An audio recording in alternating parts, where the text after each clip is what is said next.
എടാ ഈ ഷെയ്ഖുമാരെന്നൊക്കെ പറഞ്ഞ രാജാക്കന്മാരെ പോലെയല്ലേ? പലതരത്തിലുള്ള ഷെയ്ഖുമാരുണ്ട്. ദുബായ് ഷെയ്ഖ്, ഷാർജ ഷെയ്ഖ്. ഈ ഷാർജ ഷെയ്ഖ് ഷാർജയിൽ മാത്രമേ കാണുള്ളൂ. പിന്നെ മിൽക്ക് ഷെയ്ഖ്. മിൽക്ക് ഷേക്ക് ഒട്ടകത്തിന്റെ പാല് മാത്രം വിറ്റ് ജീവിക്കുന്ന ഷെയ്ഖുകളാണ് മിൽക്ക് ഷെയ്ഖുകൾ. ശരിക്കും അങ്ങനെയുണ്ട്. സത്യം. അവരോടൊക്കെ സംസാരിച്ചിട്ടുണ്ടോ? എനിക്കിതിനല്ലേ പണി. അറബി സംസാരിക്കും. പിന്നെ അറബി സംസാരിക്കാതിരിക്കോ? എല്ലാവരും ഊമയെ കഴിഞ്ഞ രാജ്യത്ത്. അല്ല ഏട്ടാ, ഏട്ടൻ അറബി സംസാരിക്കോന്ന്. ഞാൻ ചെന്ന സമയത്ത് കുറച്ച് കഷ്ടപ്പെട്ടു. പിന്നെ ഞാനൊരു സൂത്രം മനസ്സിലാക്കി. ഞാൻ എന്താ ചെയ്തെന്നറിയോ? നല്ല ചൂടുള്ള പുഴുങ്ങിയ മുട്ട ഉരുളക്കിഴങ്ങൊക്കെ എടുത്ത് വായിലിട്ടിട്ട് മലയാളത്തിൽ സംസാരിക്കും. സംഭവം അറബിക്ക് മനസ്സിലാവുകയും ചെയ്യും, എന്റെ കാര്യം നടക്കുകയും ചെയ്യും. ഞാൻ എന്നെ കൊണ്ട് തോറ്റു. എനിക്ക് വയ്യാട്ടോ. നീ കേട്ടോടാ ഇവന്റെ ഓരോ ദുബായ് തമാശ. ഇനിയുണ്ട് കൊറേ. അമ്മ വേഗം ഭക്ഷണം എടുത്തു വെക്ക്. ഇന്ന് വയറ് നിറച്ച് കഴിച്ചിട്ട് സുഖമായിട്ടൊന്ന് ഉറങ്ങണം. കുറെ നാളായിട്ട് ഊണ് ഉറക്കവും ഇല്ലാതെ ആ പരമശിവത്തെ പിടിക്കാൻ നടക്കുകയില്ലായിരുന്നു. എന്നിട്ടാണ് കിട്ടിയോട്ടാ? ഫുൾ ഡീറ്റെയിൽസ് കിട്ടി. വാളയാർ പരമശിവം, ഫാദർ നിൽ, മദർ നിൽ, native place Palakkad border.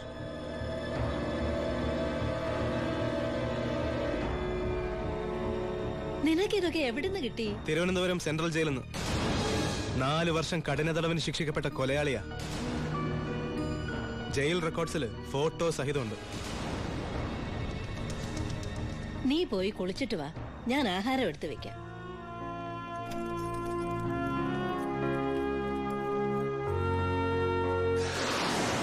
Walayar പരമശിവത്തെ കുറിച്ച് ഇതിൽ കൂടുതൽ എന്തെങ്കിലും ഏട്ടൻ അറിയണോ?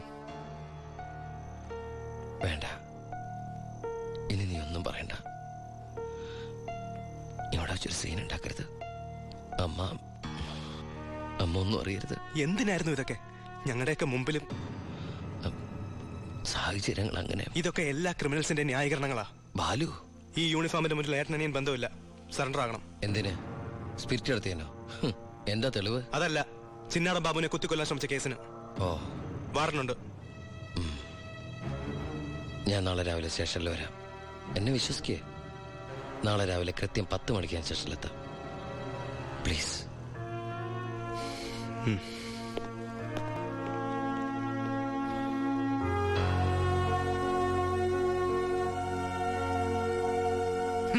പരമശിവൻ സ്വന്തം ഏട്ടനാണെന്ന് അറിഞ്ഞോടെ പിടിക്കാനുള്ള ആവേശമൊക്കെ പോയല്ലേ? ആ കള്ള റാസ്കലിന്റെ വാക്ക് കേട്ട് കൈയോടെ അറസ്റ്റ് ചെയ്യാണ്ട് വന്നിരിക്കുന്നു. അവൻ പറഞ്ഞ സമയമൊക്കെ കഴിഞ്ഞു. എടോ, താൻ ഇത്രയ്ക്ക് മണ്ടനായി പോയല്ലോ. ഇത്രയും വലിയൊരു ക്രിമിനല് പോലീസിന് മുമ്പിൽ തലവെച്ച് കൊടുക്കും തോന്നുന്നുണ്ടോ എനിക്ക്? യൂസ്ലെസ്. തൊപ്പി ഒരു കളഞ്ഞിട്ട് ഇറങ്ങി പോടോ. May I come in sir? Sharp 10 o'clock. സർക്കാർ ക്ലോക്ക് 10 മിനിറ്റ് ഫാസ്റ്റ് ആണല്ലോ. SP സാറിനെ ഞാൻ ഇവിടെ പ്രതീക്ഷിച്ചില്ല കേട്ടോ. വലിയ ക്രിമിനൽസിനെയൊക്കെ കൈകാര്യം ചെയ്യുമ്പോ മിനിമം SP റാങ്കിലുള്ളവരെങ്കിലും വരേണ്ടി വരുമല്ലോ. എന്റെ ഒരു ചെറിയ കുത്തേസല്ലേ സാറേ, ജാമ്യം കിട്ടും. സ്വയരക്ഷയ്ക്ക് വേണ്ടി തടഞ്ഞപ്പോഴുണ്ടായ ഒരു കയ്യബദ്ധം, അതാണ് ലോ പോയിന്റ്. അഡ്വക്കേറ്റ് ഇപ്പൊ വരും. അതുവരെ ഞാൻ അകത്ത് കിടക്കണോ സാറേ, അതോ പുറത്തിരിക്കണോ? അപ്പൊ കുറച്ചു നേരം എനിക്ക് നിന്നെ കൈകാര്യം ചെയ്യാൻ കിട്ടുമല്ലേ? 5 മിനിറ്റ് മതിടാ എനിക്ക് നിന്നെ കൊണ്ട് ചോര തുപ്പിക്കാൻ.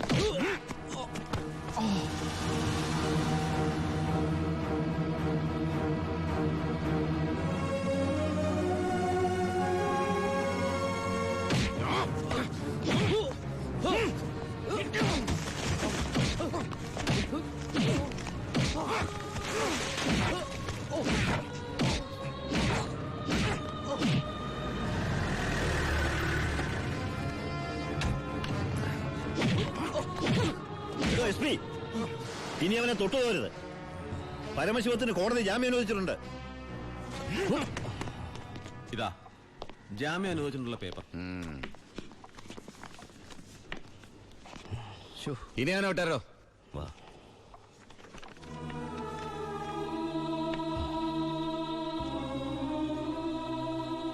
നിനക്കെന്നെ തല്ലണമെങ്കിൽ അത് വീട്ടിൽ വെച്ചാ കാര്യമില്ലേ? നീ തല്ല എനിക്ക് വേനിക്കില്ലടാ. ഇതിപ്പോ SP സാറിനെ കൊണ്ട് കൊള്ളാം. SI SP കൊണ്ട് തല്ലിക്കുക. ഇവൻ മിടുക്കനാണ് ബായ്, മിടുക്കൻ. ഇവന്റെ അനിയനാണെന്നുള്ള ഒറ്റ കാരണം കൊണ്ടാണ് നീ ഇപ്പൊ ഇങ്ങനെ നീണ്ടു തുറന്നു നിൽക്കുന്നത്. അല്ലേ പണ്ടേക്ക് പണ്ടേ നീയൊക്കെ നടറോട്ടി കിടന്ന ഇടഞ്ഞേനെ. ബായ് ബായ് വാ.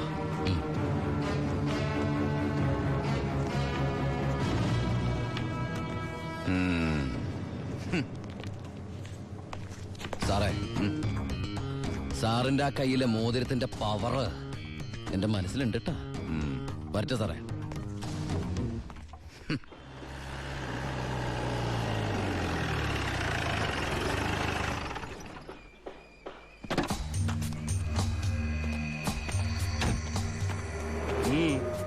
ഏട്ടനുണ്ടോ? ഏട്ടനല്ല, പരമശിവ, വാളയാർ പരമശിവ. എന്താ, എനിക്കിതിരെ പുതിയ വല്ല വാറണ്ടും ഉണ്ടോ? ഏട്ടനോട് SP പെട്ടെന്ന് അങ്ങനെ പെരുമാറുന്ന ഞാൻ വിചാരിച്ചില്ല. അത് പോട്ടെ, സാറിപ്പോ ഒന്ന് കാര്യം പറ. എനിക്ക് ഏട്ടനോട് തനിച്ചൊന്ന് സംസാരിക്കണം. അച്ഛാ. ആ, എല്ലാരും പോയട്ടെ, പോയി ജോലി ചെയ്യേ. പറയേ. ഏട്ടന്റെ പേരിലുള്ള ആ കേസിന് ഇനി കോടതി വിധിയെ മാത്രം പേടിച്ചാൽ മതി. അതെനിക്കറിയാം. ഇനി ഈ തൊഴിൽ വേണ്ട. അങ്ങനെ പെട്ടെന്ന് അവസാനിപ്പിക്കാൻ പറ്റുന്നല്ലേ ഈ പണി? ഒരുപാട് കമ്മിറ്റ്മെന്റ്സ് ഉണ്ട്. ആരോട്? അതൊന്നും പറഞ്ഞാൽ നിനക്ക് മനസ്സിലാവില്ല. ഞാൻ വഴിയെല്ലാം നിർത്തിക്കോളാം. പറ്റില്ല. എനിക്കിത്തിരി പ്രശ്നങ്ങളോട് ബാക്കിയുണ്ട്. എന്ത് പ്രശ്നം? എന്ത് പ്രശ്നം എനിക്കില്ലാത്ത? എന്നും എനിക്ക് പ്രശ്നങ്ങൾ തന്നെയല്ലേ. വളർന്നപ്പോ മുതൽ കുടുംബത്തിന്റെ ചുമതല, തീർത്ത തീരാത്ത കടങ്ങളുടെ ബാധ്യത, നിന്റെ പഠിപ്പ്, അനീതിയുടെ പഠിപ്പ്, ഇനി അവളുടെ കല്യാണം. ഒന്നും പറഞ്ഞിട്ട് കാര്യമില്ലെന്നറിയാം. ആ കറിയാച്ചന്റെ കടവുകളും തീർത്താ നിർത്തിക്കോളാം ഞാനെല്ലാം. അതൊന്നും എനിക്ക് കേൾക്കണ്ട. പിന്നെ എന്താ നിനക്ക് കേൾക്കേണ്ടത്? നീ തീർക്കുവാ കടം. അയാൾക്ക് അരമാസത്തെ പലിശ കൊടുക്കാൻ തികയില്ലോ നിനക്ക് കിട്ടുന്ന ശമ്പളം. വേണ്ട, പറഞ്ഞ ചിലപ്പോ കൂടിപ്പോവും. ഇനി ഞാനായിട്ട് നിനക്കൊരു പ്രശ്നം ഉണ്ടാക്കില്ല. പോരെ? പോരാ, എനിക്ക് നാണക്കേടാ. ഡിപ്പാർട്ട്മെന്റ് മുന്നിലും പബ്ലിക്കിന്റെ മുന്നിലും എന്റെ ഏട്ടൻ ഒരു കള്ളനാണെന്ന് പറയുന്നത് എനിക്ക് കുറച്ചില്ല. കുറച്ചില്ലോ? എടാ, നീ ഇട്ടിരിക്കുന്ന യൂണിഫോമിന് വരെ ഞാൻ കടത്തിയ സ്പിരിറ്റിന്റെ മണമുണ്ട്. അത് മറക്കല്ലേ. നീ പോ. പിന്നെ അനിയൻ SI ആണെന്ന സ്വാധീനം വെച്ച് സ്പിരിറ്റ് കടത്താനാണ് പരിപാടിയെങ്കിൽ അത് നടക്കില്ല. ഇനി ഒറ്റ ലോഡ് സ്പിരിറ്റ് പോലും പരമശിവം കടത്തില്ല. അതിന് ഞാൻ സമ്മതിക്കില്ല. എടാ, പരമശിവം സ്പിരിറ്റ് എടുത്താൻ തുടങ്ങിയിട്ട് കാലം കുറച്ചായി. ഇതുപോലെ പല വെല്ലുവിളികൾ നേരിട്ടിട്ടുണ്ട്. ഇനി നിന്നോടാണെങ്കിലും അങ്ങനെ തന്നെ. നീ വേണമെങ്കിൽ സമയം കുറിച്ചിട്ടോ. നാളെ രാത്രി കൃത്യം 9-നും 10-നും ഇടയ്ക്ക് വാളയാർ ചെക്ക് പോസ്റ്റിലൂടെ എന്റെ ലോഡുകൾ കടന്നു പോകും. നിനക്ക് തടയാമെങ്കിൽ നീ തടഞ്ഞോ.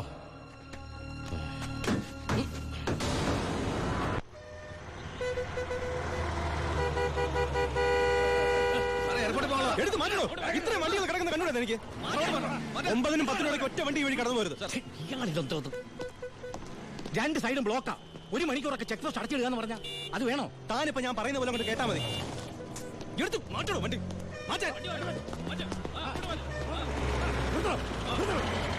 ചേട്ടനും അനിയനും തമ്മിലുള്ള വാശിക്കായി ഈ പ്രഹസനം. കഷ്ടമാണ് സാർ. SP യുടെ ഓർഡർ അനുസരിക്കാതെ പറ്റൂ. സാർ ഒരു കോളുണ്ട്. ആരാടോ? SP ആണ് സാർ. സർ, പാലക്കാട് ചിറ്റൂർ വൻ തീപിടുത്തം. നമ്മുടെ ഫയർഫോഴ്സ് സഫീഷ്യന്റ് അല്ല. കോയമ്പത്തൂർ ഇൻഫോം ചെയ്തിട്ടുണ്ട്. ഏത് നിമിഷം അവിടുന്ന് ഫയർ എഞ്ചിൻ വരും. So open the check post and clear the route. Coimbatore fire force വരുന്ന എല്ലാ ചെക്ക് പോസ്റ്റുകളും ഓപ്പൺ ചെയ്യണം. അറിയാം സർ. ആ ബാരിക്കേഡ്സ് എടുത്ത് മാറ്റൂ. quick. മാറ്റിക്കോ.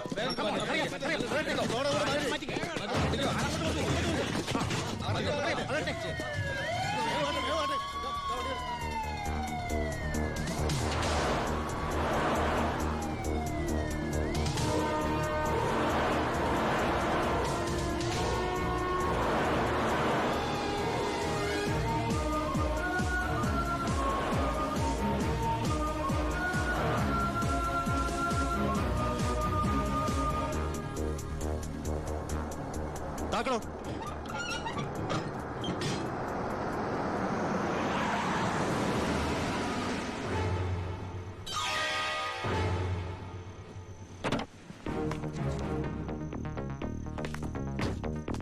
പാലക്കാട് ചിറ്റൂരിൽ വലിയ തീപിടുത്തം.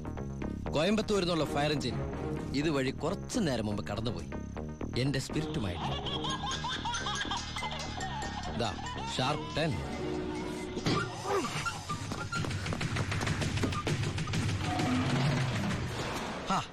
വിഡിത്തം കാണിക്കല്ലേ ബാലി സാറേ. ഫയർ എഞ്ചിന്റെ ഒക്കെ പിന്നാലെ പിടിക്കാൻ നമ്മുടെ ഈ സർക്കാർ ജീപ്പിന് കഴിയോ? വെല്ലുവിളികളാവാം, പക്ഷേ അത് നിന്നേക്കാൾ 4-5 ഓണം കൂടുതലുണ്ടവനോടാവരുത്. വരട്ടെ, സബ് ഇൻസ്പെക്ടർ ബാലു ദാമോദർ.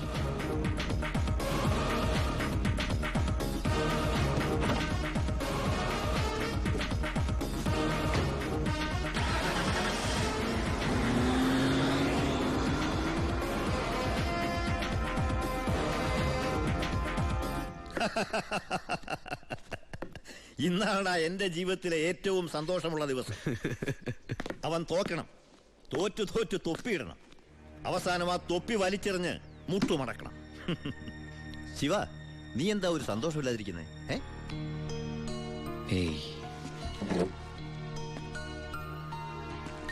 എന്റെ അനിയൻ പഠിച്ച പോലീസ് ഓഫീസർ ആവണം. ആരുടെ മുമ്പിലും തലകുനിക്കാത്ത വലിയ ഓഫീസർ. അതായിരുന്നു എൻ്റെ ആഗ്രഹം. പക്ഷെ അവൻ എൻ്റെ മുമ്പിൽ തോറ്റപ്പോ ശരിക്കും ഞാനല്ലേ ബായി തോറ്റത്. ശിവ, ഓരോ തവണ ഞാൻ അവൻ്റെ മുമ്പിൽ ജയിക്കുമ്പോഴും എൻ്റെ മനസ്സ് വിങ്ങായിരുന്നു. ഞാൻ ഈ തൊഴിൽ നിർത്തുകയാണ് ബായി. ശിവ, നീ ശരിക്കും ആലോചിച്ചിട്ടാണോ ഈ പറയുന്നത്? ശരിക്കും ആലോചിച്ചിട്ടാ. എൻ്റെ ഈ മുഖാരും അറിയരുതെന്ന് ഞാൻ ആഗ്രഹിച്ചിരുന്നു. പക്ഷേ എൻ്റെ അനിയൻ അറിഞ്ഞു. ഇനി അമ്മ കൂടി അറിഞ്ഞാൽ പിന്നെ എനിക്കത് ആലോചിക്കാനും കൂടി വയ്യ. അമ്മ അറിയുന്നതിന് മുമ്പ് എല്ലാം അവസാനിപ്പിക്കണം. ഞാൻ നിർത്തുകയാണ് ബായ്. നീ അങ്ങനെ പറഞ്ഞാൽ നീ വന്നതി പിന്നെയാ എന്റെ ഈ ഉയർത്തെഴുന്നേൽപ്പ്. നീ പോയാൽ അപ്പാ, ഇയാള് പോണേ പോട്ടെ അപ്പാ, നമുക്കൊന്നും ചെയ്യാറില്ലേ? ജോണി, ജോണി പറഞ്ഞതാണ് ശരി ബായ്. എന്നെ പോകാൻ അനുവദിക്കണം. എന്ന് കരുതി ഒരു ആവശ്യം വന്നാൽ ബായുടെ വെളിപ്പുറത്ത് ഞാനുണ്ടാവും. പിന്നെ കണക്കിൽ കൂടുതൽ കാശ് ഞാൻ എടുത്തിട്ടുണ്ട് എൻ്റെ ബാധ്യതകൾ തീർക്കാനായിട്ട്. നിന്നോട് ഞാൻ കണക്ക് പറഞ്ഞിട്ടുണ്ടോ ശിവ? കടലിൽ കളഞ്ഞാലും അളന്ന് കളയണമെന്നല്ലേ ബായ്? വരട്ടെ.